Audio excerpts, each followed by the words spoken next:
what are the major red flags you've heard from men? I think what do men think are red flags? This is a really weird one that I never would have believed, but it keeps coming up. So apparently it's a thing. And I need to preface this with I love dogs. I'm not advocating for anybody dropping their dog off at the shelter, but I keep talking to men who are I don't want to date a woman with a dog. Stop. Welcome, new people. You should know that we are never prepared. We are always wearing sweats. We're never wearing makeup. I would almost consider myself the MC of this podcast. I am the narrator. So welcome. We hope you enjoy this. Okay, so you guys are always asking us for dating episodes, which we love to do. And we found an amazing expert. Okay, she is giving us the men's perspective. She is a dating coach, but she only works with men. So Blaine Anderson, she's amazing. She's very direct, very honest. She gives a very different kind of take. Okay. She said things, Erin, if I'm being honest, that were hard for me to hear. Oh, Sarah. They were hard for me to hear, but I needed to hear them. And I think we have to normalize hearing things that maybe we don't like. But she helps men get better at dating. She gives men tips on dating. She only works with men. And it's a really interesting perspective. Oh, and you guys, if you like what you hear, you can submit yourself because she is in the weeds with a lot of guys. Submit yourself for her to set you up with the men that she works with. Exactly. And it's for free because she doesn't work with women. She works with men. So then you submit yourself. And then if she thinks you're a good fit, she will set you up with one of the guys that she's training basically to be good to you. Yes, exactly. All right. Enjoy Blaine Anderson. Hi, Blaine. Hi. Thank you so much for coming on the podcast. We're very excited to talk to you. Yeah, I'm excited to be here. Thank you for having me. I'm wearing my favorite daughter shirt. No way. Show us what you're wearing. Yeah. Is that a date blouse? It is the cropped chambray that I wear literally over everything and all of the time. It's my go-to, going to a workout, want to look cute, going out and about, want to look cute. So, oh my God, that makes me so happy. I want you to kind of let our audience know, who you are and how you got here, how you became the expert on men in dating and helping men get better at it. I really like that you say they have a real marketing issue. So take us through it. And also helping us understand men. I mean, we need to understand the mind. Well, that's going to be part of the conversation, but she's introducing herself first. Yeah, absolutely. My name is Blaine and I am a matchmaker and a dating coach for men. So I got started doing this, kind of accidentally, even before I ever saw it as a career path. I just really liked talking to people about relationships and found myself giving not even a relationship advice necessarily, but wanting the tea on what's what, when I was younger. And then as I got older, I realized wow, boys are sometimes really stupid and even great guys. I'm sure you've had guy friends in your lives. You're you're awesome. Why are you single? And then you look at their dating app profile and you're oh, I know why you're single. I see this now. So I was seeing that a lot. After college, specifically, I lived in New York City. It's when dating apps were becoming a thing. It wasn't weird to meet somebody on the internet anymore. And I would look at my guy friends' dating profiles and was wow, no, giving serial killer, absolutely not. And I knew that they were awesome guys. And so I would fix up their dating app profiles, which they would then inevitably lead to them getting more matches. And they'd be now what do I do? What do I say? How do I get her on a date? And it's okay, here's what you do step by step. It's not that hard. And it was hard. A lot of men were really struggling with it. So actually, I worked in the travel industry. When the pandemic hit, my business went to zero overnight. And my boyfriend at the time, who's now my husband, he actually suggested, he's you're always giving dating advice. Why don't you package it in a course and you can sell your course to people who need help? And I was that's a pretty good idea. And so anyway, one thing led to another. I made my first course, which was just my dating masterclass, which taught men dating skills, and started selling it. And I made it my Instagram account, Dating by Blaine. It was giving advice there, and things just, snowballed from there. Now I have a variety of courses that led into doing one-on-one coaching with myself or coaches on my team. And then most recently, matchmaking. Oh my gosh. I have a lot of single people in my life who could really benefit from this. So send them my way.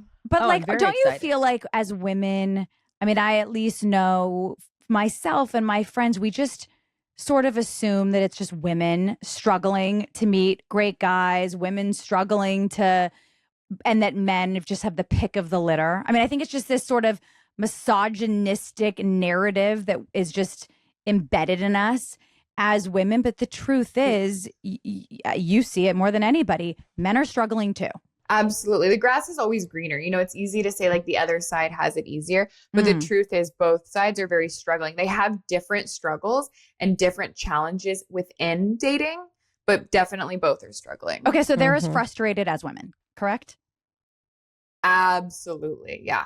So in your first course that you created, what kind of things were you teaching guys to do differently? Yeah. So my first course, which is still my most popular course, it's based around the 5 E's of dating. So I break it down into, 5 different sections. The first is about understanding what women want and what women are even looking for. Because oftentimes if you ask a guy that, they're like, like they can't even answer it. So that's about empathizing with women. The second section is about showing how you have the things that they're looking for. So a lot of guys don't even really know how to necessarily talk about themselves or market themselves or show like what they've got going on, even if they are really great. The third section is about where and how to meet women. So both online and offline, creating a great dating app profile, the places to go to meet women, what to say when you see a woman that you like at said place. Then the fourth module is really more of that, like how to engage with women. So how to text them once you meet them, how to talk to them, how to get them on the actual date. And then the last and the fifth lesson is execute, which is execute, which is executing on dates, going on dates, escalating physically in an appropriate manner, talking about yourself on dates, planning dates, a third date, a fourth date, and so on. Oh, this is like really helpful stuff. It's an A to Z. It's Okay, you guys, everything you need to know. Is like, why is it? And this is going to be kind of all over the place because I think, I don't know. I have so much to say. I have so much to learn. I think we're going to differ in opinions when it comes to this. But I sit with my girlfriends and it's always like my single girlfriends. And the narrative is always like slim pickings out there. It's just this thing. I have never heard, I have a lot of guy friends. I've never heard them going, oh, it's slim pickings out there. It's slim. Why, you guys, can we please dissect Guys this? are just like, which one am I going to choose? So I will say like there are certain guys who do great with women. There's like, the top 10%, maybe even less 5 who do have their pick because the 100% of women want that top 10%. But then there's the 90% of guys who would actually make really good partners, but are being overlooked because they don't know how to put themselves out there. They don't know how to even get in front of the right women. They don't know how to market themselves. And so that's what I'm teaching men to do. It's like, okay, how are you going to like change the way you are acting and also the way, so it's like, there's the product problem and then there's the marketing problem. And I treat those as 2 distinct things. And like, I work with men to fix both. But then when I talk to women or when I have the chance to get in front of women, I really encourage them to like look outside of the stereotypical handsome guy that they think they want to be with and consider some of these like quote unquote nice guys who maybe they aren't giving a chance to. Okay, Blaine, I want to know, what the fuck are men looking for? Because I think as women, we just assume, oh, the guy wants the hot girl. He wants the girl with like the great ass and the body and, blah, blah, blah. Like, what are men actually looking for? And I don't want to hear like, oh, brains first. Okay, maybe some of them are, but like, what? No, most are looking for women that they find physically attractive first and foremost. Okay, but this is it. But no, this is important. This is important, you guys. Really funny. Because men do need to be attracted to you, but our idea of what we deem worthy of being attractive is a lot of the time not actually what. Well, why don't you let her tell us? Yeah. Yeah. So I mean, that is something that is, it's just different for men and women. And this is actually a good thing for guys. I'm like, listen, what you look like matters a lot less than like what you want her to look like. And that's just the reality of it, especially with my matchmaking clients. Like, it doesn't matter how compatible I can say this girl is. She has everything you're looking for. If he looks at her photo and isn't physically attracted to her, he's like, nah, it's going to be a no. Wow. Men do have different preferences. I have clients who are like, I want, big boobs, like more like the fake look. And then I have clients who like natural, like no makeup. That's what I want. So there is somebody for right. There's everybody. not like one ideal that everyone has to, aspire to be. It's more like whose taste are you? Whose taste is your beauty? And everyone has different tastes. Exactly. And then ignoring the people who you aren't their taste and not getting in your feelings about it. Cause like, just like you have preferences and tastes, like so does the other person, whether it's men or women. So really focusing on where. Sorry, when it comes to No, attraction, don't you feel like a photo of someone is not a representation of their like sexuality and their energy and their charisma, like which all plays a part in attractiveness. Like you could see a photo of somebody and be like, not my type. But then they walk into the room and you're like, oh, wait a second. I think this person has a really great vibe. So do you ever push people to like, don't judge just based on the photo, give it like a real life experience? I really push that because you're so right. A photo is so one dimensional. You don't get anything really. And so many people are just bad at taking photos, especially guys. So like from a woman's perspective, I definitely encourage women like, I don't know, like close one eye and like kind of squint the other one and then like look at his profile and his photos because like guys tend to be better looking than their photos make them out to be because they're terrible at taking photos. Well, so, yeah, I always think my husband and I were on the same dating apps at the same exact time and we never swiped right on each other. I would not have swiped right on my husband. Isn't that crazy?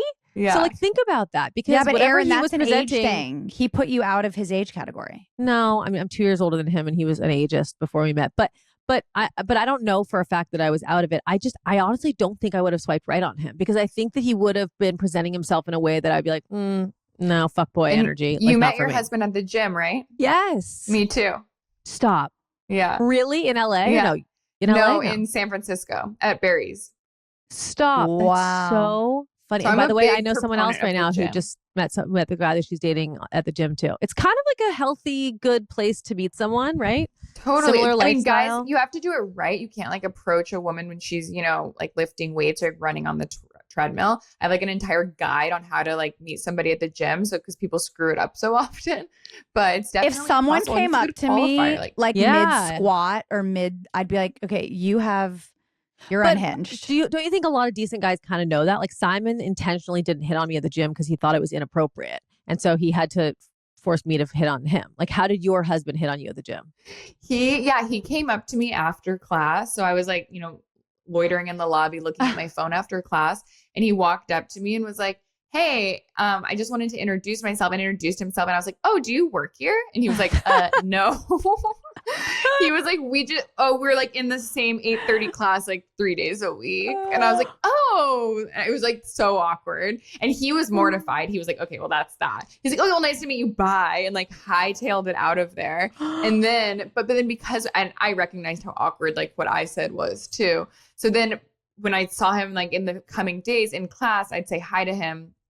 He broke the ice. We made that connection. We talked more before and after class, and we hit it off, and it went from there. You guys are the products of everything we say to our audience, which, yeah, the dating apps are amazing. But even Bumble, even Whitney Wolf, her whole thing was like, I actually want to get people off their phones and into the world. And, but you guys are real products of everything we say, which is, you guys, broaden your horizons. Don't put your phone down. Get off the screens. Like, go live your life. Go put yourself out there. Go do things that are a representation of who you are, healthy living, all of those things. So yeah, this is what guys complain about with women. Cause I'm always telling guys, you got to approach women. You got to talk to women. And they say they have their headphones in all the time. They're always looking at their phone. And, that makes it harder. So especially if you're a woman who wants to meet somebody, don't always have your headphones in. Sometimes I'll have my headphones in and I'm not even listening to anything, well, you're married, so that's appropriate for you. Okay. Yeah. I'm like, don't talk to me. But if you want to meet people, like take your headphones out, put your phone down. That's a really good point. You have to make yourself a little bit more accessible. That's such a good point. Now, do guys understand, like when you're talking about the way that they market themselves, all the women in my life who are single and myself when I was single, I would be really nervous. Like, I don't want to be with someone who's clubbing. I don't want to be with someone who's like cheesy and who's like self-obsessed. And you see all these guys posting pictures or on their dating profile, them like on the stairs of a private plane, them in the mirror, them at a club, like just all this stuff do they think it makes them look cool? Because what we're looking for, I think, if this is consistent with what you see, is like a guy with his niece and nephews playing sports with their family, laughing, natural environments, like relaxed, confident. Erin, a lot of girls want pictures of guys standing on the steps of private planes. I'm actually asking the expert. I know. No, I I was know, like, but well, the PJ, that can like go both ways. It depends on who you're looking to attract. Like, I like to say there's kind of two buckets of guys. There's like the velvet rope guy. That's the guy that excels in that environment. He gets attention at the club. Like, people are drawn to him. He likes being loud and boisterous. And then there's the fire pit guy. And there's that he does better in small groups. He does better in one-on-one conversations. And the guys I work with, especially my coaching side of my business, they're the fire pit guys. They aren't the guys posting photos on PJs, and they aren't the guys, like getting a ton of matches either. So I think that's an important thing to remember as like women, like the fire pit guy, the guy you want to see with his nieces and nephews, he doesn't have any photos of himself. That's half the problem. You're not even but that's so seeing cute him. though, that he's not sitting around taking selfies. But we love like, that. that's what I have to teach my clients is like, she's never going to see you, at least online, if you don't have some photos. So like, come on, we got to get some good photos of you. You got to post them and put yourself out there. Okay, that's great to know. That is great to know. So then but now we talk about what women want, what men want, but there's lots of different types of women and lots of different types of men. Like to Sarah's point, some women do want the picture of you with the PJ. So are you helping men be their authentic self? Are you helping men be sort of your and my type, like what we think is salt of the earth, great guy type? Or how do you appeal to the right person? Yeah. That's one of the most important things, and I talk a lot about it. It's how to authentically market yourself.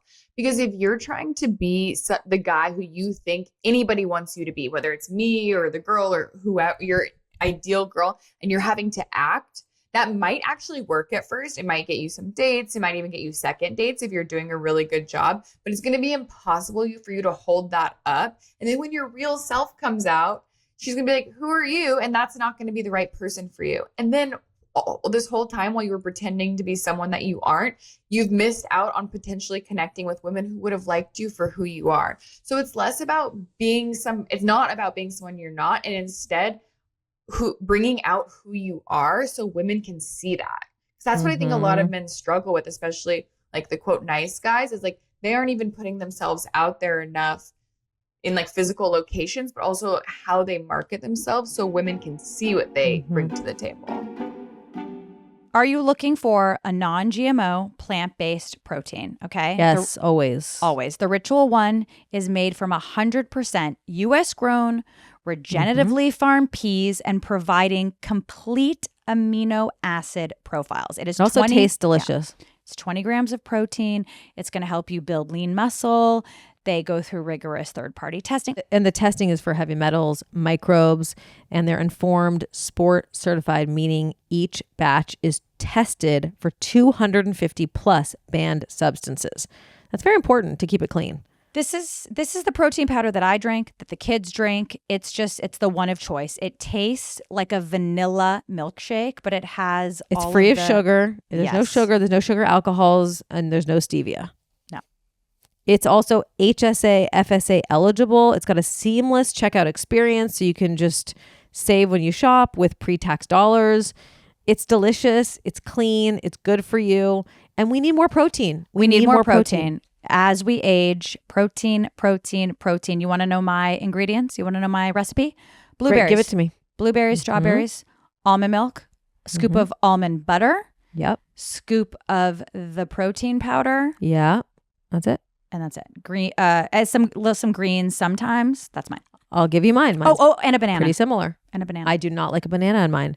Mine's pretty similar. Mine is frozen wild blueberries, Ritual vanilla protein powder, handful of fresh spinach. You cannot taste the spinach in there at all. And almond milk. That's it. Okay, guys. So why not shake up your Ritual? Get 25% off your first month of Ritual when you visit ritual.com/Foster and add the essential protein today.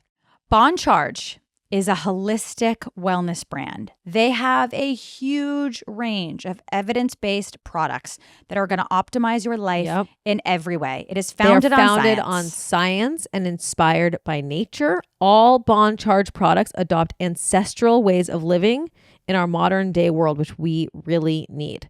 Okay. Do you have wrinkles and fine lines? Do you have a sore Yes. jaw? No. Eczema, migraines, acne, sometimes scar tissue?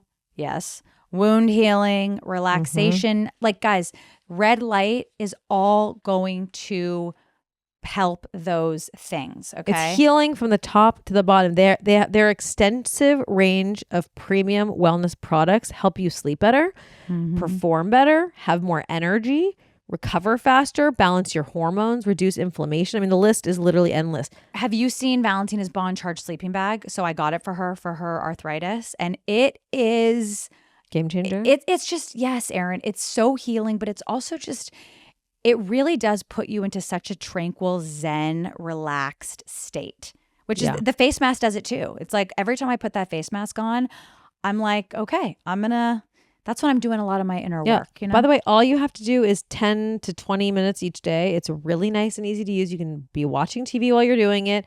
There's 0 EMF radiation. There's no flicker. There's a 1-year warranty. I mean, their stuff is amazing. You know what I'd say, Erin? Get an early Christmas gift or Hanukkah gift. This is perfect. This is perfect. Good idea. Go to bondcharge.com and use the coupon code Foster to save 15%. That's BONCHARGE.com and use the coupon code Foster to save 15%. Okay, this is a first. This is interesting to me. I love this because I drink coffee every day as you do, but I love Everyday Dose because it is coffee that is enhanced with functional ingredients. So basically it has L-theanine in it. It helps give you smooth energy, calm focus, gut. It helps you with your gut health and supports good skin health. You get no crash, no jitters. It's basically an all-in-one coffee that makes you feel as good as, a normal cup of coffee, but even better. This is cool. They have a mild roast. They have a medium roast. Both feature 100% Arabica coffee enhanced with functional ingredients for a smoother, more focused energy boost. I mean, honestly, I've been looking for something like this. I've been looking for something that's going to give me the energy I need, but without the crash. But most importantly, a lot of coffee has mold in it. It's your coffee is wet and it gets really moldy, which is really bad for our health. And the Everyday Dose coffee, it undergoes third-party testing to ensure the purity and the potency and that it's free from mold and rich in the active compounds. Very cool. I mean, it's really amazing what they have. So exciting news. You can now find Everyday Dose in Target stores across the country. Celebrate with a buy one, get one deal. Just buy any 2 Everyday Dose products at a Target near you and they will pay you back for one. Visit everydaydose.com/Foster for more details. And what is some advice you give to men for how they should approach women? Because I do think that, it's a really weird time to be a guy. I mean, listen, men have been able to fuck with us for a really long time and now they're finally scared, which I think is kind of cool. But it's also sort of like they're damned if they do and damned if they don't, right? Because we want to be hit on, but we also don't want to be made to feel uncomfortable, which kind of is a lot of dating is like if someone you're interested in comes up to you at the juice bar, then you find it cute and charming. If someone you're not interested comes up to you, you find it sort of repulsive. Like invasive and repulsive. And like he doesn't know which one he is. Yeah. And that is like, it's so tough for guys. I hear that all the time. They're struggling so much because they don't want to, like be Me Too. They don't want to feel like they've made a woman feel uncomfortable. So there's like some best practices that I give men. But then the most important thing is like, you're going to have to approach a lot of women because most of them aren't going to be single. And then even the ones who are, a lot of them aren't going to be interested in you. So to find those few who might be, you do have to talk to a lot of women. And then you just need to recognize and know when to cut bait. So, look for the signs. If a woman isn't making eye contact as you speak with her, if she isn't engaging and asking you questions back, if she isn't smiling, don't keep asking questions and push the conversation forward. And definitely don't ask for her phone number. That's something that guys get wrong is they're pumping themselves up to approach a woman and their goal is to get her phone number. And that shouldn't be your goal. Your goal should be to have a normal conversation with a human being. And then if the conversation is going well and it makes sense, okay, maybe you ask for her phone number. But guys forget that. It's such a dance, though. It's such a dance. Like, but guys are like, got her number. Like, that's not the final step. Yeah, it's like then they're just like, oh, but she didn't text me. It's like, but I do didn't think build that trust. women you didn't have an interesting combo. I don't think though that women should feel like. I don't know how you guys feel, and I don't want to give our audience the wrong impression, but I do think the guy should be the chaser. I do think if a guy is not calling you, if a guy is not making plans with you, I would have to say he's not interested. Correct? No? I agree with that. No, I think yes. the guy needs to be the one asking for the dates. The guy needs to be the one moving My the point relationship is for forward. a guy, if the girl's not blowing up your phone, that doesn't mean that she's not interested. Is my point. Is what I'm saying. I think we're in this episode we're talking to men, but we're also mainly talking to women. But I think, Sarah, what we're discussing is sort of that initial conversation and making sure that you're not coming on too strong, because you have to give that woman the option to not want to go out with you, you know? And some guys come on so strong, and then it's like a girl feels like she doesn't have a choice. I mean, the amount of dates that I went on when I was single because I felt pressured to. I mean, it's so embarrassing to look back and think about it, but like there are some guys that they think it's charming to just not take no for an answer. And it's like I would go on dates and be like, I don't even know I'm going out with this person. I don't like them, but they like didn't give me a choice. It's so embarrassing. So I do think then also persistence, I think, does work. I ended up with relationships with like a few different people, not Tommy, but a few different people who I was not into in the beginning. I was really not into, but there was something about the persistence and the absolute just sort of devotion to me. I don't know, which maybe those are my issues and that's not actually healthy. But then I found myself going like, I'm in love with this person after I actually gave it a chance. So like I said, it's not a one size fits all. We're all kind of different. The things it's a dance. The things that turn me off don't turn Erin off. Or the things that turn Erin off don't turn me off. Like I would never feel like I have to go out with somebody. I would never feel like I have to, ever. And I think like the point of not like of looking for the signs that she's not interested, that's the most relevant when you're thinking about approaching a stranger. If someone has already opted into like a romantic relationship with you and you know this person, yeah, give them a little shit if you want to see them and like they're like, oh, I'm tired, I'm sick or whatever. It's like, no, I don't care, I'm bringing you over soup. Like those type of things are appropriate to like sometimes keep the momentum going. But like to a stranger at the juice shop, like if she's not interested, like cut your bait and move on, and then you're not going to end up in the situation where you're making women uncomfortable. What are the major red flags that you've heard from men that they see in women? I don't know. That's what the question is. I don't exactly know. What are the major red flags you've heard from men? Yeah, I guess sure. Or like what do men think are red flags? Yeah, I think what do men think are red flags? This is a really weird one that I like never would have believed, but it keeps coming up. So apparently it's a thing. And I need to preface this with like, I love dogs. Like I'm not advocating for anybody like dropping their dog off at the shelter, but I keep talking to men who are like, I don't want to date a woman with a dog. Stop. Listen, Blaine, you're talking to two non-dog people right now. So no, we're non-dog people. So this is a safe space, but obviously everyone else in the world are dog people. I am a dog person. So. But I think it's so funny because so many girls their whole personality is their dog. Yeah, that's what these guys are saying. Oh my God, that's hysterical. Like, for example, I had a client who was saying like they basically broke up because she had like an unhealthy attachment to her dog and was like essentially using her dog as like a crutch, like always had to go let the dog out. And then another client said like she was really busy with work. So like all of her free time was like had to be devoted to the dog. Oh my God. By the way, like, I had a boyfriend. We had to wake up at 5 a.m. for the stupid dog who had to go outside. And I was like, I shouldn't have to live on your dog's schedule. Like, this is crazy. We're 27 years old. Like, we should be able to sleep in on a Sunday morning. Erin, you got to let the dog out to go to the bathroom. Like, what's wrong with you? Oh, jeez. But I'll tell you what is a red flag for me. If I saw a guy posting a video where his dog is like licking all over his mouth, I don't care if you are fucking who's like the number one bachelor, Michael B. Jordan. It's a pass. It's a pass. If the dog is just like licking all over your face and your lips, that's foul. That is just, okay, but you're saying for a lot of guys, they're like girls with dogs where the dog is too big a part of their life. Yeah, like they don't have healthy boundaries. Like the first client who told me this as a dog person, I was like, what is Scrooge? And then it like keeps coming up. I'm like, oh, this is like a thing.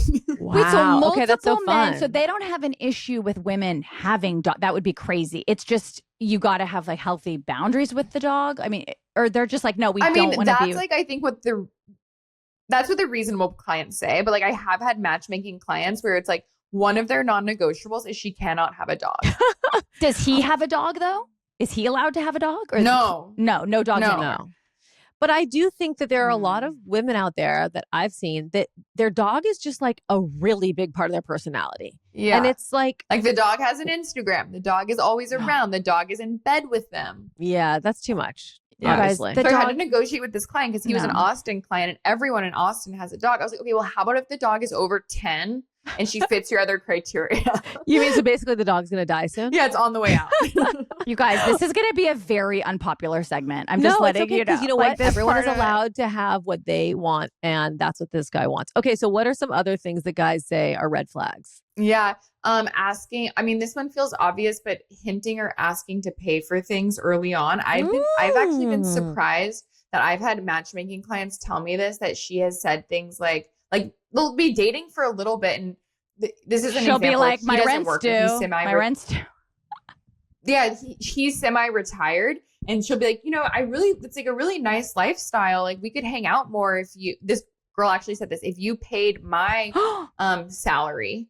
Not even like you just support, like you pay my salary so I can also quit my job. Oh, I misunderstood you. I thought you were saying girls who are asking to pay for things. Like, let me get dinner. Like hinting and like I've had calls with women as well who are like, when I'm offering to set them up with someone, I'm getting to know them. I'm like, hey, I have this great client. She's like, well, do you think like we could go shopping on the first date? And I'm like, no, I don't. Okay, Blaine, our listeners are independent women. They are not doing that. Yeah, they are not doing. You guys, those girls have been raised wrong. No, if any, I mean, if you're gonna do it, you gotta hide it a little bit better than asking to shop on the first date. That's like pretty blatant.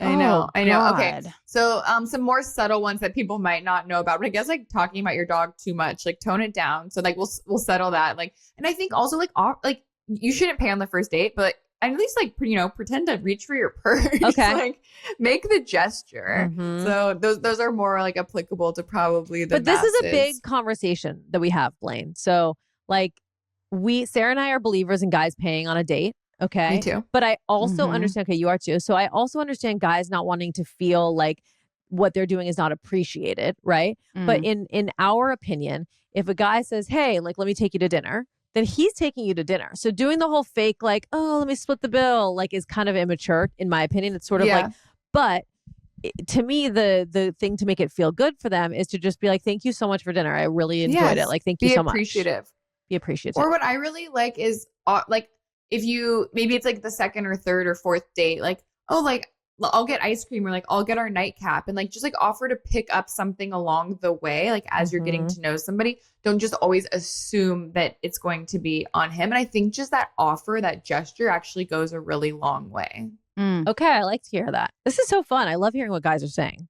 Also what both sexes complain about. It's like funny because guys complain about this a lot. And then I'm like, but girls are saying this too, is the other person didn't ask questions about me. They just talked about themselves the whole time. And I feel like women and men are both telling me this. I'm like, okay, so someone's lying. You guys need to start asking each other questions. Yeah, that's so interesting. I mean, I guess on a date, you get in your head where you're like, I really want to tell them all these things about myself. And I really want to see, I guess you're kind of in that place of selling yourself, right? You're pitching yourself. So you end up talking about yourself a lot. But I guess it is important to kind of get to know the other person. Yeah, you need to have a balance. Make sure, like, I think just showing curiosity in the other person. Yeah, that seems like an obvious one. Okay, and now what do you think? I'm very triggered when women are obsessed with a man's height. I won't date anyone under 6 feet tall. I'm kind of like height is not a personality. Of course, there's extremes. No. You're 5'11", he's 5'6". That's going to be tough. Okay, but like in general, is 5'10" that different than 6 feet? Like to me, it's not a personality. No, it's ridiculous. And I'm a tall girl, so like I get it. But how tall are you? I'm 5'10" almost. Whoa. How tall is your husband? 6'2", 6'1". Okay, well, it's a great match. So like he is taller than me, but I also dated people who were like, around my height.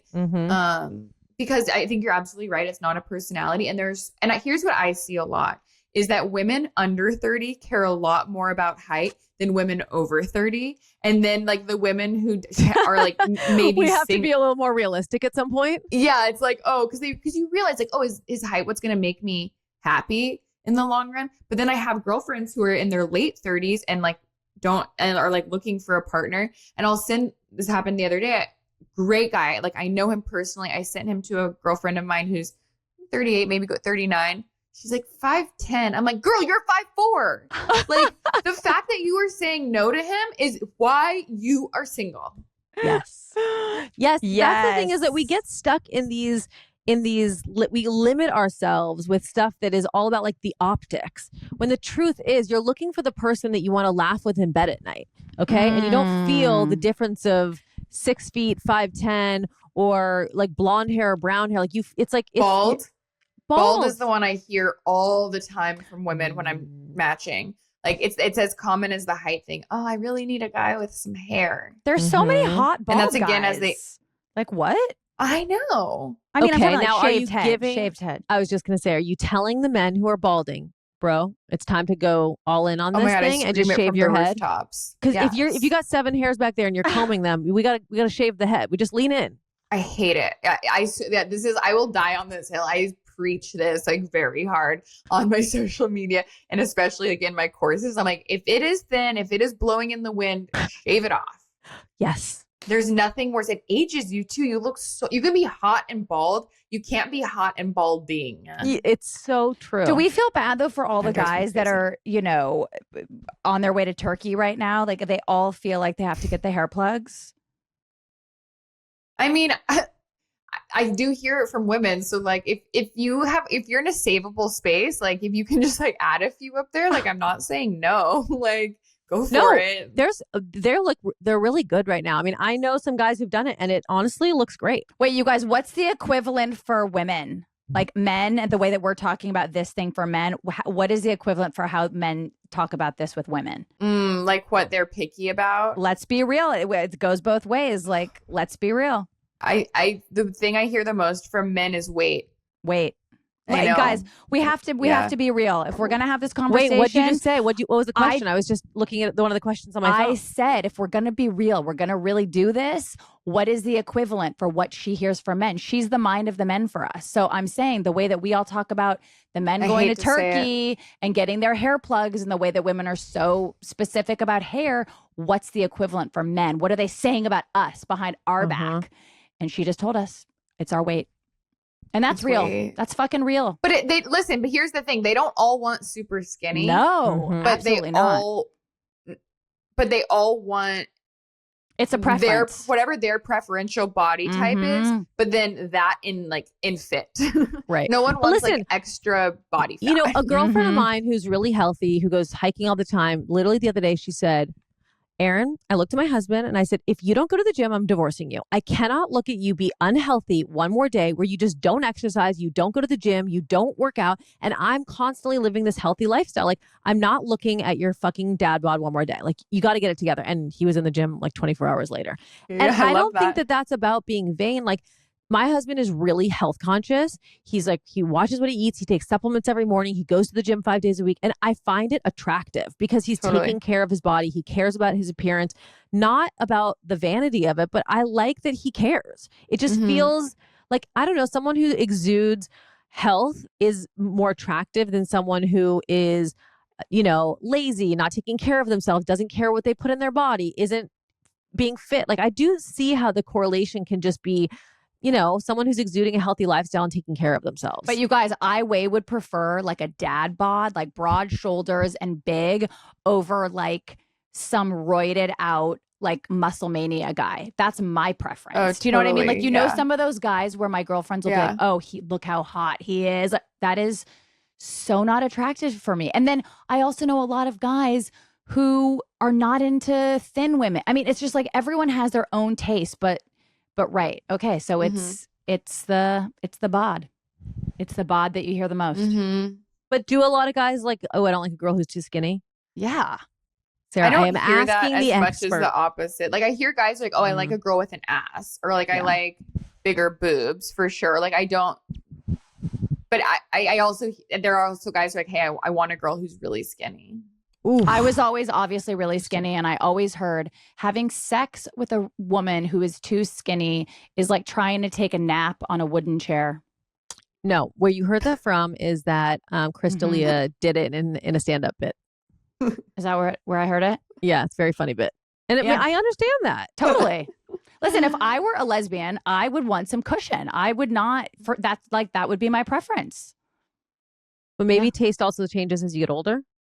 And I also will sometimes tell my clients, especially the matchmaking ones who are really particular about body type, I'm like, you're not locking this in for life. Like, you realize this is going to change either way. Like, you know, if you're talking about having kids and growing old together, which is, you say is what you're looking for, like, she's not going to have the body of the 24-year-old that you're looking at right now. So just keep that in mind.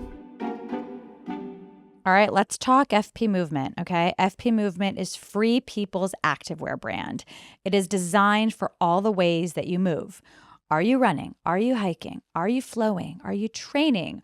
Or are you doing what Erin does, which is just get matchas with friends? FP Movement. I love a matcha with friends. Yes. It is the perfect blend of performance and style. So I love the pants. I mean, I've been a customer for a long time. You really have. Because I'm kind of getting to a point where I don't want to wear workout pants that, yes, I want to be sucked in and all those things, but I don't want it to take me 10 minutes to have to get the pants on. A lot of my favorite brands now, yeah, it's true. They're too tight. They're too tight. It's it takes me 5 minutes to freaking get one leg in, and I'm over it. And so that's why I love the FP Movement ones. They glide on, okay? And they also just look cute. I mean, for me, it's not even as much working out. It's more just, like you said before, hanging. It's more about hanging. But I just want things that are easy and fast. They glide on, but then once they're on, they suck you in. They do all the things that we want from our workout pants. FP Movement is a standalone brand born from Free People. And they have these really cute tie-dye tank tops, tie-dye sports bras that Sara wears that I'm always I need to be wearing that more. Mm-hmm. They're known for their windbreakers. Windbreakers are very trendy. It's the wind pullover that is selling out like crazy. I don't know. I'm sure some celebrity wore it and people are obsessed, but yeah. Anyway, they really combine function and fashion. So visit fpmovement.com to shop online or visit one of our stores across the country to shop in person. That's fpmovement.com. Let's talk Beekeepers Naturals, Erin. I love Beekeepers Naturals. Me too. I used the Propolis throat spray last week when something funky was coming along. I felt a little something. And I used it and it immediately went away. But now they have so many products that are so clean and so potent. And I love the founder. It's a female founded business. Now they have a Propolis cough syrup. They also have a Propolis sinus support supplements. They also have superfood honey. They have complete gut health. I mean, they have everything. Let me just tell the audience though, what's in the Propolis. Okay. So it's the hero ingredient. It is the medicine of the beehive. Now, you don't have to take it from us, but the beehive is filled with medicinal properties. Okay. It has antioxidants, vitamin C, iron, B vitamins, and uniquely beneficial compounds that support your immune health. It's high in polyphenols, which is the stuff that's really healthy for you in olive oil. Very, very good for you. Yeah. No, this is a trusted brand. Unfortunately, a lot of the wellness brands, we just don't know. We don't know what the ingredients are. We don't know the efficacy. We don't know. But with this one, no, because Beekeepers Naturals, they are clean, non-toxic products. You can trust everything that they make, that it will not only be potent and it will work, but it will also be very thoughtfully made. So today, Beekeepers Naturals is offering you an exclusive offer. Go to beekeepersnaturals.com/Foster or enter the code Foster to get 20% off your order. That's beekeepersnaturals.com/Foster or enter the code Foster. Beekeepers Naturals products are also available at Target, Whole Foods, Amazon, CVS, and Walgreens. So let's talk about age. How does age factor in for men? Because as women, we're sort of built to feel very, very self-conscious as we get older. I feel like I'm just going to be confirming everybody's fears, if I'm being honest. It's an issue. So, yeah. So particularly, again, with my matchmaking clients, who these are men, just to set the stage, who are paying a lot of money to be set up with women who they're going to like, they think could be their wife. Like they're going to be more particular than like someone that they just meet in person or see on a dating app. But one of the biggest like areas of pushback that I have to give clients is being flexible on the age they think they need. I'll have a 42-year-old client who wants to date under 28. And I'm like, listen, buddy, we're going to need to open up this criteria a little bit because they're doing this backwards math. They're, okay, well, I think I want to have 4 kids. And so I don't want her to have the last kid like after this age. And so if I want to, you know, literally they are doing this in their head. And I want to, you know her for 2 years and then I want to be engaged for a year. And then I want to be married for a year before we start having kids. So they're doing this like crazy gymnastics in their brain about like what age their ideal partner is. And I'm like, this is absurd. Also, like most 28-year-old women don't want to date guys in their 40s. Yes. You know, especially the 28-year-old women who they want, like the attractive ones who have a lot of options. So I'm having to like level set some expectations around like, guess what? Like your sperm is old too. So, and that's actually what they say though. I'm like, well, you know, your sperm, and they're like, I know I already have old sperm. So I might as well like optimize the other side with a young egg. And it's like, well, oh my God, kind of got me there, but like we need to be open here. Wow. Also, 28-year-olds are now more focused than ever on their career. I mean, most 28-year-olds that I know. They're not trying to settle down. No. I mean, yes, of course some are, but. Yeah, they're in their 40s and they're like, wait, I'm really ready to settle down. I'm like, well, then we should be looking at women in their 30s, mid 30s, because those are going to be the women who are actually know what they want and are ready to have children and are going to be really good moms. But I also want to be like, girls in their 20s. Like, yo, bro, who's 42, just so you know, we talk about you like you're a walking red flag. Like I talk to all of my girlfriends who are in their 20s and that guy right there, 42, single, like going like, oh, I want to be married. Hasn't had a girlfriend. Yeah, like you are a walking red flag. So like, let's hit up. Do guys care about that? Are guys concerned about what like classy, age appropriate women think of them? Or are they like, cool, well, I want your little sister? It depends on the guy. I don't want to like give a bad rap to like all men in their 40s. That's certainly not true. I'm only speaking about, you know, like extremes. A specific type who I see a lot of. But I would say that it's an argument. Like I recommend that women who are like, if you're 28 to 33, your opportunity cost is really high. Do not waste time on a guy who is uncertain about you. If you know you want to get married and have kids and you've been dating a guy for 2 years and he's like not ready, like fuck him. Move on. I love that. Because all of a sudden you're 36 and then he hasn't like proposed or he decides he's not ready yet. And then you've lost, you know, those years of your life. Now it's hard to find someone.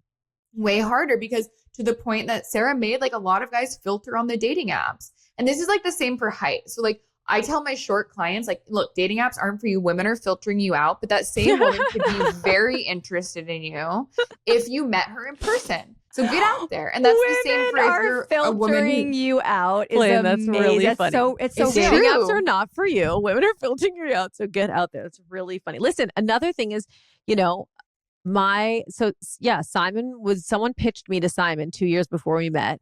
I have a friend. She's great. She's single. He said, how old is she? My friend said 33. And he was like, no, thanks. I'm out. And he was 31 at the time. And he didn't even know my name or what I did or anything like that. But he was just like, no, not interested. I'm not in a place in my life where I want to meet a 33-year-old. And then, you know, 3 years later, 2 years later, we meet in person. I'm obviously now 35, even less appealing to someone who doesn't want to date a woman in her 30s. But we fall in love because it's in person. And, exactly. And he wasn't putting like, there wasn't an age above my head, you know, and there wasn't like all the stats next to each other. And so we talk about this it all the time. So many people on paper are like pass, but then you're on a train or you're at a restaurant, you're at a party and you're in a conversation and all of a sudden you're like, oh my God, because energy is everything. Energy is everything. People are spending way too much time online. Get offline. You're wasting your time. Because you're making assumptions about people, whether it's yes or no. Even if you're really, like this profile, look, I'm so excited for this date. And then you go on the date and the person's a total kook, you know? Yeah. Okay. So your men that you're talking to, they're obviously the physicality. Fine. We hear it. They're looking for the big butt or whatever they're looking for that they're into, right? It differs for everybody. What's the second thing that they're like, this is what I want in a woman? I'd say the ones that, which I actually like agree with this, who are smart are looking for, would this person be a good mom? Because when you hear like, and that's cute. That is cute. yeah, maybe this is my words that I'm like telling them that this is what they should be looking for. But no, some like, because if you think about like what makes somebody a good mom, like somebody who's kind, somebody who's patient, somebody who is selfless, like those are the qualities that are going to make a really good partner. And so if I encourage clients to think about that. And like when the guys who are intentional about their dating lives, definitely I want those things way more than I hear. I want a girl with a good career who makes a lot of money. In fact, like You I have never hear clients who that. like don't actually want that. Wow. So Kindness is up there. Oh, kindness is up there. Okay. So guys are not like, they're not really impressed with a successful woman. Some guys are. Some certainly are. But I feel like more often than not, like a lot of the men I hear from, they don't have a problem being necessarily the breadwinner, and they want someone who's going to be like fun to be around after work, not somebody who they're going to talk more work about. Wow. Interesting.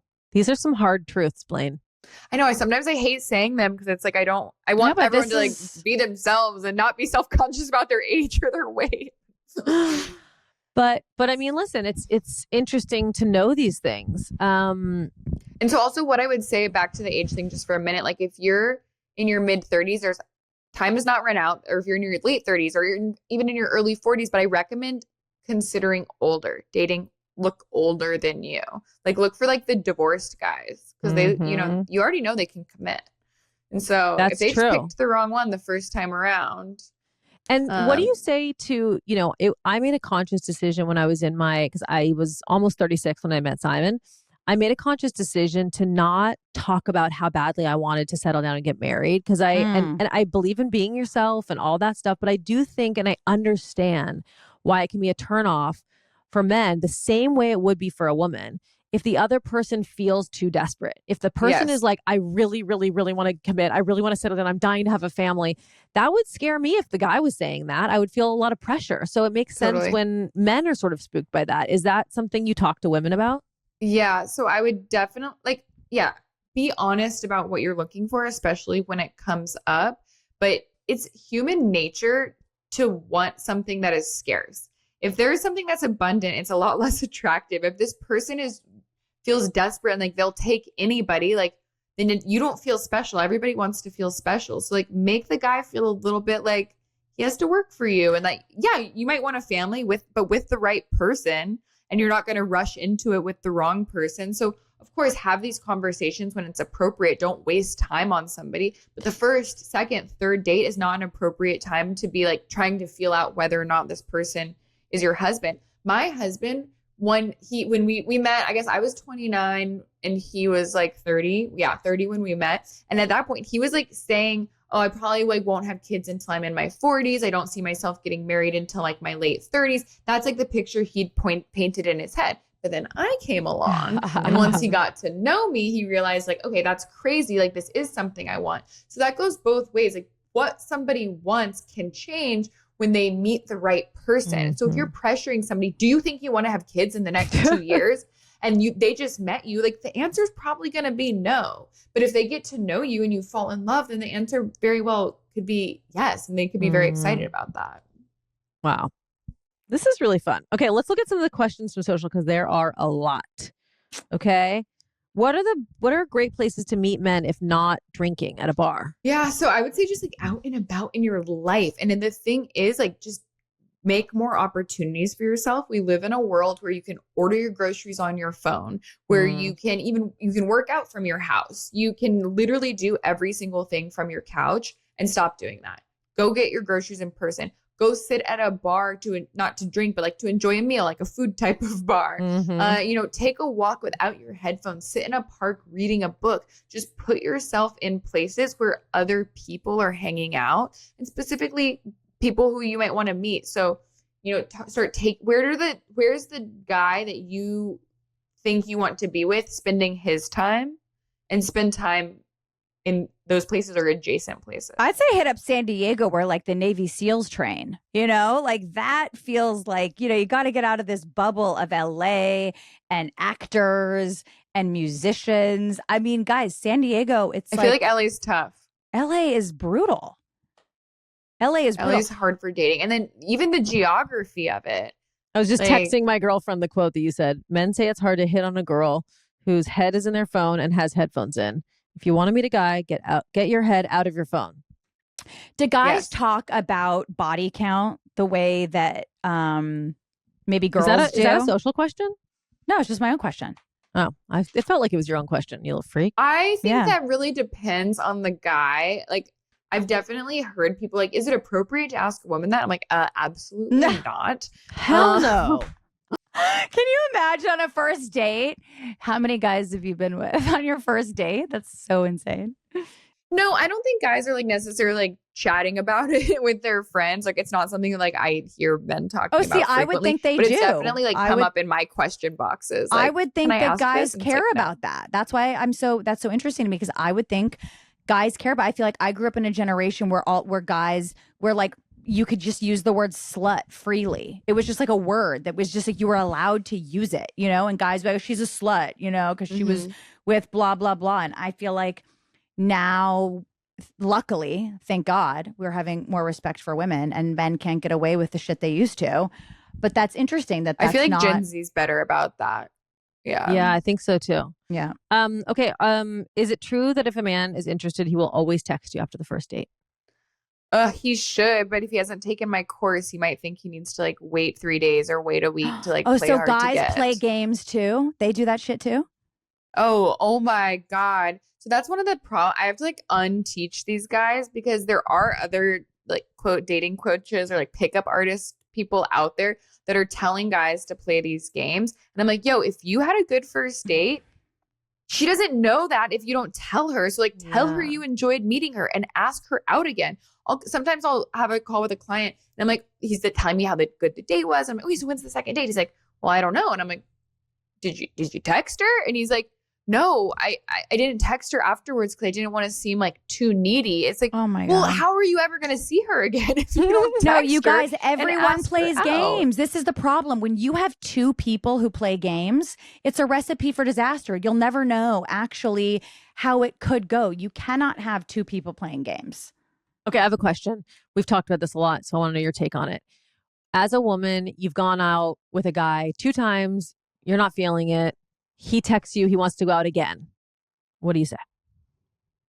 I really like, thanks for taking me, you know, whatever the last day was. I really appreciated seeing you. I'm not feeling the romantic connection that I'm looking for. I wish you the best. Erin, did you invent this? Is everyone just stealing your line, or is this like a famous line that you read somewhere actually? No, I don't know. Tom Woodger, my brother-in-law, made me text that to a guy like 14 years ago, and it's changed my life, you know, because I was like, oh my God, this is so freeing.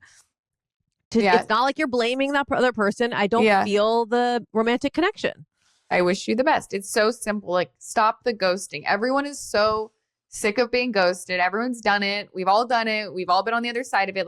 Everyone should mutually agree to stop ghosting. Yeah, it's just shitty. It's just not wanting to face, you know, an uncomfortable moment where you say, but it frees the person, even if it stings getting that text. It at least gives them the freedom to go find somebody else. I was dealing with this with a friend the other day where she's in her late 20s, and there was this guy who she was really into for a long time. And I was like, look, he's not interested in you. They'd hooked up and he was not interested. He hadn't texted her. Like, he was not treating her well. And she even texted him and like basically asked to hang out, and he didn't respond. He ghosted her. And I was like, okay, so we're done now, right? And she's like, but he hasn't said it. And She's like, but he still looks at my stories. He's still looking at my Instagram stories. Oh my God. Like, he hasn't told me. And I'm like, he has. He has told you in every way possible except directly. And then she like basically played it out so much where he had to be like, tell her directly, like, stop contacting me. I'm not interested. I always tell my girlfriends, don't wait for that from anybody. When they've been ghosted, you have to reframe. Okay, not like, okay, I haven't heard from him, but you have to reframe. He texted you and told you he wasn't interested, that you are not his type and he is not into you at all. You have to literally just tell yourself that's actually what he did, because it's the same fucking thing. Like, it is the same thing. Okay, I love Caraway so much. It is so important to be using non-toxic pots and pans that you're cooking your food in. Okay. Years ago, Caraway's founder and CEO Jordan accidentally overheated a non-stick PTFE, aka Teflon, coated pan and got sick with Teflon flu. That is a real thing. Oh God. Okay. It was black and fuming. So basically, after looking into the problem, he found that it only took 2.5 minutes for Teflon coated pans to heat to 500 degrees Fahrenheit and begin releasing toxic chemicals into the air and obviously into your food. Caraway is famous for their iconic cookware set. However, they also have a lot of other things. They have these prep and board sets. They also have a bakeware set. They have tons of glass airtight containers to keep your pantry staples last longer and look beautiful. It's so important for us to be filling our kitchen with clean, non-toxic cookware. I do think that we talk to you guys a lot about areas in which you can start making small changes. Low risk, high reward, low input, high results. I don't know what it is. But the point is, this is the perfect one to start. What you cook your food in, you are cooking into your food. And then you are ingesting it. And then you are ingesting it. So this is like, I would say one of the top things you should make changes on. The average adult unknowingly consumes over 150,000 plastic particles every year. Get with the program, guys. Caraway's cookware set is a favorite for a reason. It can save you up to $190 versus buying the items individually. Plus, if you visit carawayhome.com/Foster, you can take an additional 10% off your next purchase. This deal is exclusive to our listeners, so visit carawayhome.com/Foster or use the code Foster at checkout. Caraway, non-toxic cookware made modern. The Magnetic Me pajamas for kids are so great because it makes getting dressed so easy and getting undressed. I cannot tell you how much Noah cannot stand to be dressed or undressed. It makes her so mad. So anything that makes it go fast is a dream. They make also adult pajamas. They make kid pajamas. It's top to bottom. They make them for all of us. I think that getting dressed in the morning sometimes feels like by the time I've gotten the kids dressed and out, I'm like, okay, I need to meditate for 30 minutes. Getting dressed it's not in every household, but especially maybe with girls, I don't know. It's just an extra added stressor. So any of these brands, I love that this brand Magnetic Me was like, I want to simplify. Yeah. I want to simplify getting dressed. And this is the work of a mom. This Magnetic is the work Me, of a mom. There's no zippers. There's no buttons. Even the fussiest baby you can get them dressed in no time. And they also have really cute prints. You can match with the family. They're just the clothes for the baby that you didn't even know you needed. I was going to say, like, who with a child before the age of 10 wants to deal with buttons? No, nobody. No, nobody wants to deal with buttons. But besides, I find myself chasing Noah around the house trying to button her pajamas up sometimes. I know. But besides the convenience of the magnets, the clothes are just super soft and super cute. If you haven't ordered Magnetic Me yet, now is the time. I know you're going to love these. If you're a parent or shopping for one, go to magneticme.com and new customers will get 15% off. Don't wait. That's magneticme.com. Do you think, because I read something, I'm going to butcher this quote, and I want to get it right, but that like 35% of single men are like gay or something? Like, do you think that a lot? No, you guys, sorry, I'm going to butcher that, but I do think that there is Sarah, like a real sexuality thing with men. I think we live in a different time.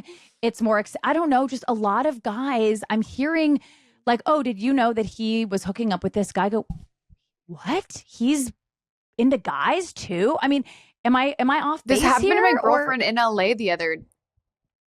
This isn't something I see, but anecdotally, I had a girlfriend and she was like hooking up with this guy, dating like kind of casual. And then one of her girlfriends was like, oh yeah, did you know he was also like hooked up like in passing? And she was like, wait, what? She's like, oh yeah, he hooks up with guys too. And she had no idea. Yeah. Yeah. I think it's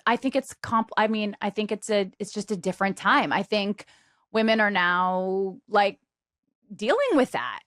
Like, it's enough competition to have to deal with other women. Now we're competing with other guys too. What the fuck? I just feel like I don't know. I think guys would be less bummed that if they found out the girl they were dating like also dated women than like a girl finding out the guy she's dating also dates dudes. I think don't know. men I think there's a are double turned standard on. there. Don't you think men are turned on by like girls that hook up with girls? Or no? What do the guys say about it? Some would be, yeah. And again, I wouldn't say that's something that like comes up frequently, but I don't know. I think some would probably be like same like what you just said. Oh, I have more competition and not like it, but I don't think it would stop them from pursuing. No, I don't think it would either. Okay. Okay. Do single men want to be approached in person at a bar or anywhere else? Oh my God, they would love that. Okay, this is important, ladies. This is important because I think women, I know for myself, I've always been like, no, play cool. Play cool. Come to you. I always used to operate like that. There's nothing cooler, right, than a woman being confident and walking right up to a guy and being like, what's your deal? Or you tell us what you're supposed to say. Yeah, like absolutely go for it. Especially the guys I work with, they would love to be approached. I just hammered in with the guys. I'm like, you can't wait for it. She's never going to do it. She's never going to approach you. You have to talk to her.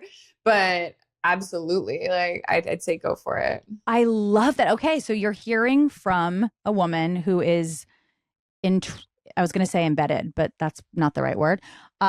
Who has solely male clients. She knows what they're looking for. If you are a woman and you are single and you're out and you see someone that you like their vibe, you like whatever, go up to them. That is, yeah, I love that.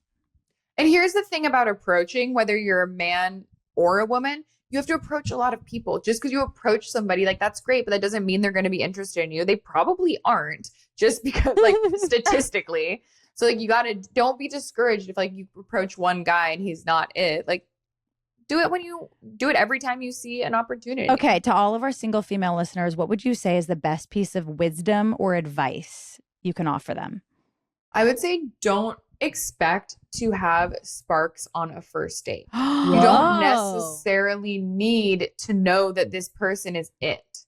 Because especially with the guys that I work with, like I'm out here trying to like, give him another chance. So many of the men I work with, they're incredible. They are kind. They are caring. They're going to be great boyfriends and great partners, but they're a little awkward. They might be a little dorky. You get them on a date. I've fixed them up enough to get them on the date, but they might still struggle a little bit to, put themselves out there and to create that romantic vibe. They might not feel comfortable putting their hand on your leg on the first date, or they might fumble and not be very good at flirting. But if you had a nice conversation and you quote, like everyone's like, oh, the kiss of death, he's a nice guy. Give that nice guy another chance. I'm not saying date somebody you don't like or like, go on a fifth date, but like if you had a nice convo, take the second date, take the third date, because that chemistry and that connection can really build over time. And oftentimes the guys who are like giving you the butterflies and making you feel like all the feels right up front, like aren't always the guys who are going to be the best partner in the long run. Should a woman such good wait, Sarah, hold on. That's such good advice, because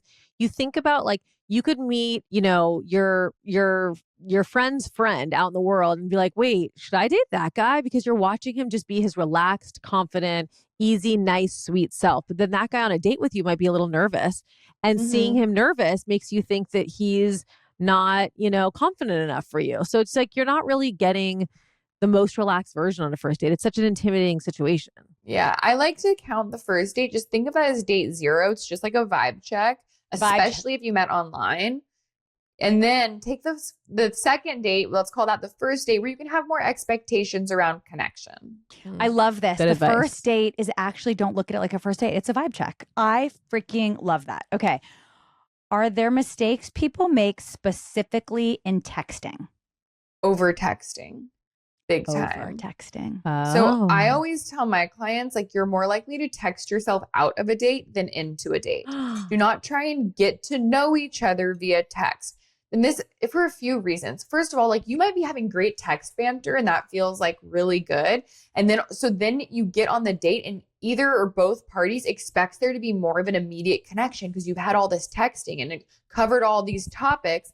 And the reality is actual connection happens in person. And so then when you get in person and then you don't feel it, you're more likely to be like, you know what? Oh, that was weird. I misread that. I'm not interested. Where if you just would have gotten to know the person in person, like at a regular pace, there could have been a real possibility of it going someplace. So it gives the false illusion of closeness that doesn't actually exist. It's also a huge red flag. That's so real. And it's a huge red flag when a guy, I think, is being extremely active and present and into you so fast. That's a fucking red flag. Yeah. Yeah, that's like the love bombing. And I think either way, if like all you're doing is texting this person, it gives, even if it's like subconscious, like either the other person's gonna be like, does this person not have anything better to do? What do guys say to you Like, after the first date? Like, what is like the feedback you get? Do you get a lot of guys being like, I don't know, she was too quiet, or she didn't ask me enough questions? Or like, what do you hear a lot from your guys after the first date? I hear the question one. I hear like she didn't ask me enough questions. Like she wasn't curious about me. That's definitely something I hear. I feel like in my experience, I feel like guys are more willing to take a second date and see where it goes than women are. I feel like women are more likely to be like, oh, he wasn't it. I know. I have friends who are like that. She's like, I knew within 5 minutes that he wasn't it. I'm like, okay, well, let's like give it. And like, sometimes that's the case. Like, I get that. Like you just realize that the vibe wasn't there. But like I said before, I'm just a really big fan of taking another date. Not every time. I'm not saying you always have to do 2 dates, but like giving the person the benefit of the doubt. Right. If there's something there, then give it a chance Explore to grow. Right. Oh my God. Explore What do you it. think about vulnerability? I think is there like a fine line between being the cool girl and being too vulnerable on a date? Like, what do you hear from your guys?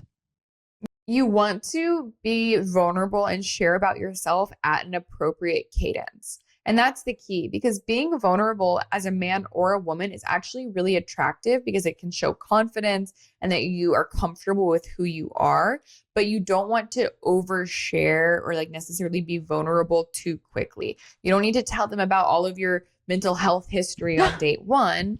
Like, let them like you a little bit first before you disclose like your medication lineup. Because if they like you for a little bit, then it's not weird. It's like, oh, it's endearing. If it's a first date, then it's like, ooh, red flag.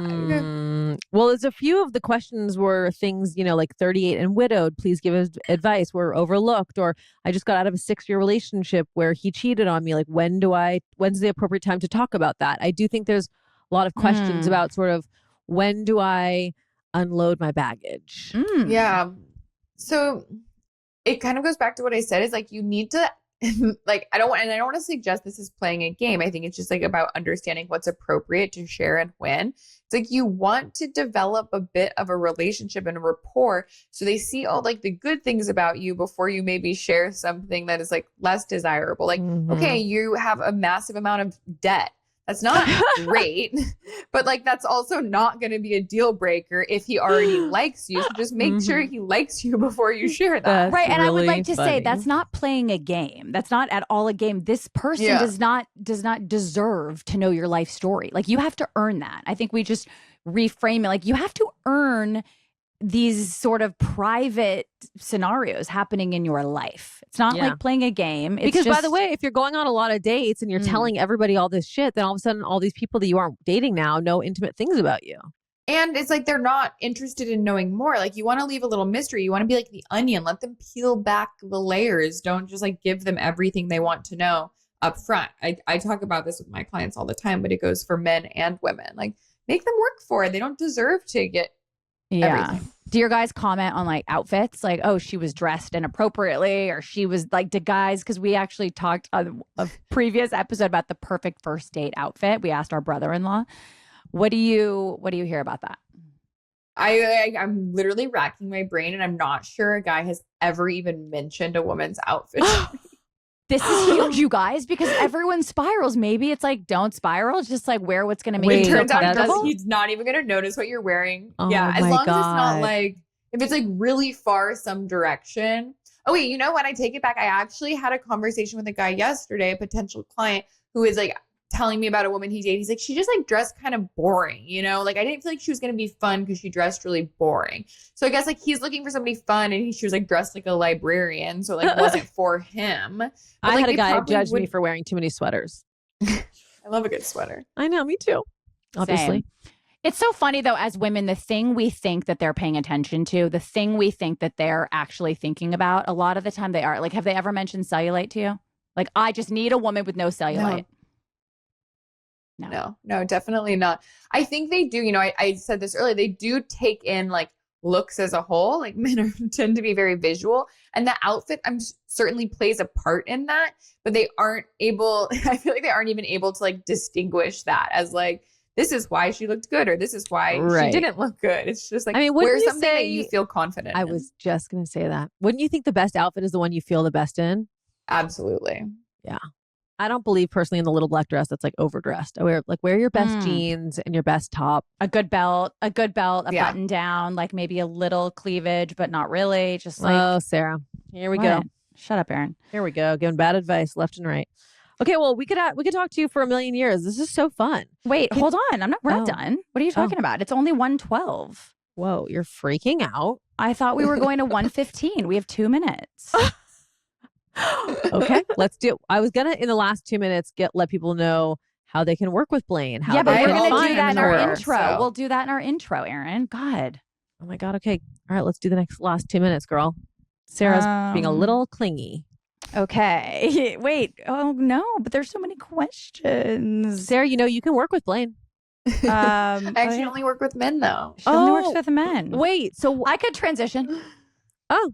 Great, that's fun. Sure, but that could be fun Blaine, for me. what does that mean for matchmaking? Because obviously you need women as clients. I have paying clients who are men, but then for women, like you don't pay anything. I'm just going to set you up with the guys who I have if it's a good fit. So datingbyblaine.com/women, you can fill out my intake form, and that way you're in my database. So if I'm like if I have a guy in LA, I'll be like, okay, LA, no dog, whatever. I'm just teasing. Wait a minute. Okay, I love dogs. Don't give up your dog. Okay, hold on. So say that. Okay, good point, Erin. Say that to all of our listeners. So you can fill out the intake form. You'll see anybody, right? Of all ages, 18 to fucking 60. I mean, you have older guys, I'm sure. Yeah, however old. 100. Yeah. 100. Yeah. Okay, great. And then you'll be in the database, and then I'll reach out if I have somebody who would be a genuinely good match. Then I'll chat, a matchmaker on my team would chat to get to know you, make sure it feels like a good fit, and then make the connection. Do you ask people to send photos? Yeah, it's part of the intake. Yeah, okay. Someone just said advice on how to just not feel so burnt out by this whole process of finding somebody. Yeah. First of all, I recognize that it's a lot of work. And the truth of the matter is effort does lead to results, but you want to be putting your effort into the right places. So if you're feeling burnt out from the swiping and the going on dates with total randos, because then you get there and it's not it, those things tend to lead to burnout. But if you are picking up a new hobby, like you join an intramural sports league, or you start you start going to a book group that meets at a bookstore once a month, whatever. If you find things that are getting you in places where you can build community and meet more people as a way to support your dating life, that you're going to have less burnout. And I also like to remind people okay, you go to the bookstore, the book club, or you start playing pickleball. Yeah, you might not meet your boyfriend or girlfriend there, but you make some friends, and that friend invites you to her housewarming party, and her brother is there with his roommate. And then that's the guy you meet. Get outside of because evidently if you're single and you want to meet someone and it's not working with what you're doing today, you need to meet more people. You need more community. You need a different social circle. So spend time there rather than just swiping on the apps and going on dates with people you don't even know if you have a connection with. Very good advice. Wow. See? What a great point to end on. Glad I asked that question. I know. I agree. You're right, Sarah. Wow, you're brilliant. Thank God I have you. I know. I mean, honestly, what would you do? I don't know. You wouldn't have met nothing. Simon because I got you to that gym. Okay. Blaine, it was so...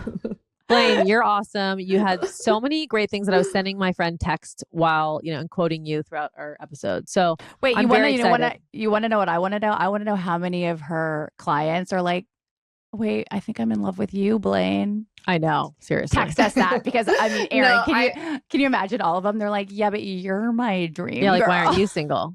By the way, it's you have to have a really confident husband when you're working with all these single men that are close to you. Yeah. Intimately. I mean, he is confident. And I would say most of the clients, like, I mean, I have boundaries. They know I'm married. I have a 6-month-old daughter now. So it's like, it's a pretty clear, like, I'm not available. But I have definitely had, and like, I also get all sorts of weird stuff on the internet because like my target audience is lonely single men. So you can like only imagine. But I'll be on a consultation call with someone and they're describing who they want. And they're like, really somebody, you know, like a lot like you. And I'm like, oh my okay, God. well, like I understand that, but I am taken. But I'll do my best. Right. He's like, So actually, it's you. Oh my God. Wait, this is so good. This is so good. That's amazing. Okay, well, you're awesome. I'm gonna have some friends get into your database. Legit. Please do. Yes. Legit. It was so nice to fun meet chatting you. with Yeah. you.